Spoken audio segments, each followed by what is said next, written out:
In 1893, while Gandhi was living in South Africa, he wrote in a letter to the natal parliament that the Indians are undoubtedly infinitely superior to the Kaffirs.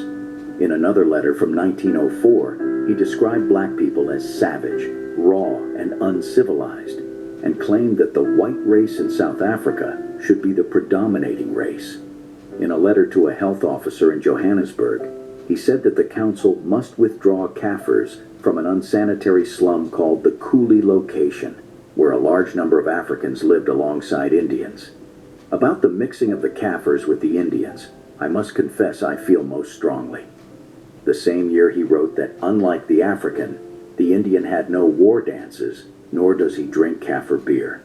When Durban was hit by a plague in 1905, Gandhi wrote that the problem would persist as long as Indians and Africans were being herded together indiscriminately at the hospital. But Gandhi's racism wasn't just limited to words. In fact, he actively fought against the rights of black people in South Africa. In 1906, he supported a law that required all Indians to be fingerprinted, photographed, and carry a registration certificate with them at all times, a law that did not apply to white people.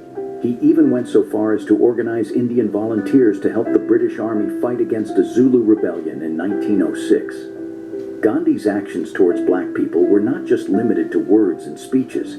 He also actively worked against the interests of black people in South Africa. In 1906, he led a campaign against a proposed law that would have granted voting rights to black people in South Africa.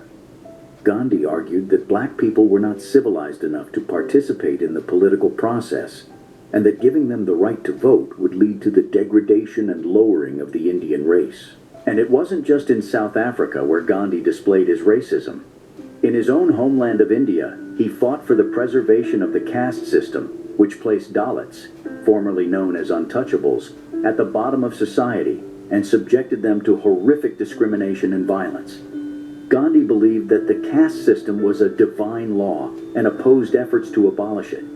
Gandhi's views on race and caste have been criticized by many, including civil rights leader Malcolm X. In fact, when asked about Gandhi's philosophy, Malcolm X famously said, "I admire the Mahatma very much, his philosophy, his discipline, but I have to reject his philosophy of nonviolence, because I don't believe in letting anyone who attacks me just walk away from the consequences of their actions." Now,